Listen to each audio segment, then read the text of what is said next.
Some men never seem to grow up. They chase dreams but avoid responsibility. They crave freedom, yet run from commitment. Psychologists call this the Puer Eternus, the eternal boy. Carl Jung didn't just describe a type. He uncovered a shadow hiding in many of us.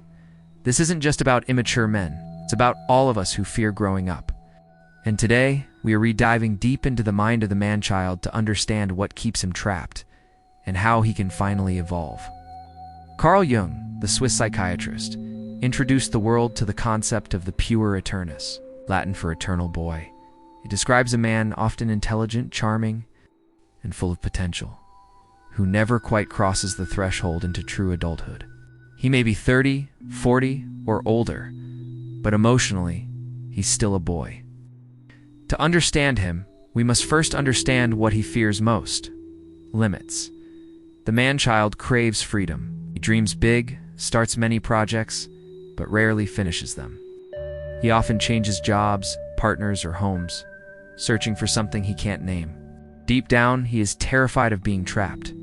Trapped in a role, trapped in a marriage, trapped in time. He idealizes youth, that golden age when anything felt possible. But adulthood, with its routine and responsibility, feels like death to him. Jung believed that inside every man lives both the pure, the eternal youth, and the senex, the wise old man. In a healthy psyche, these two balance each other. The pure brings vision and creativity. The senex brings discipline and structure.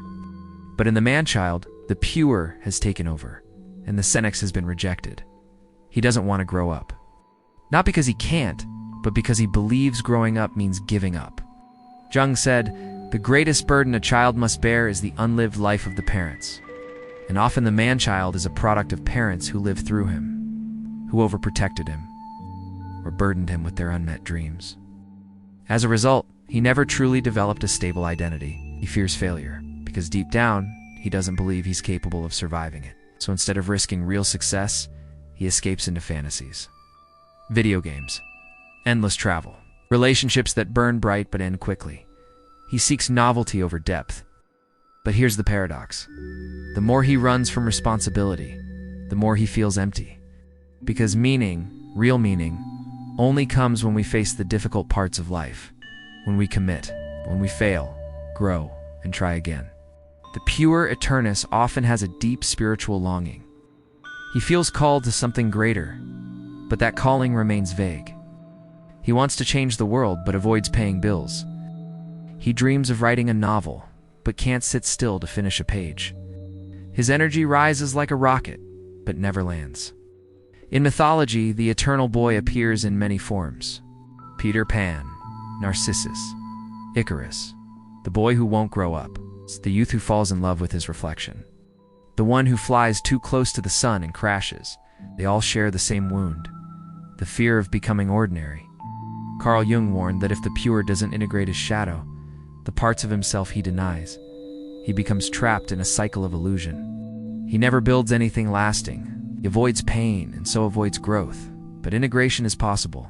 The first step is accepting the fear. The fear of becoming like everyone else. The fear of boredom, the fear of failure, and then embracing structure not as a prison, but as a container. A river without banks is just a flood, but with boundaries it becomes a force. When the man-child begins to accept responsibility, not just for others, but for himself, something changes. He learns that commitment is not the death of freedom, but the foundation of it. He begins to value depth over novelty. A long-term relationship, a project completed, a self truly known. Jung called this individuation, the process of becoming whole. And for the eternal boy, individuation means allowing the senex, the wise old man, to guide the dreamer. It's not about killing the child within. It's about letting him grow. In fact, the Puer's greatest gifts, creativity, wonder, imagination, are only fully realized when grounded in the real world. Peter Pan was magical. He could never love Wendy, never build, never stay. The true adult doesn't lose the magic. He learns how to use it. The journey from boy to man isn't about losing dreams. It's about daring to live them, fully, bravely, and with both feet on the ground, and so the man-child can heal, not by running, not by clinging to youth, by stepping into the very thing he fears, Maturity. Not the boring kind, not the robotic kind, but the deep, grounded maturity that holds space for wonder while carrying the weight of the world with strength and grace. Because the real hero's journey is growing up. And that concludes our journey into the man-child. If you found this video insightful, consider subscribing and sharing it with someone who might also find value in it. Your engagement helps us continue creating thought-provoking content. Till next time, thanks for watching.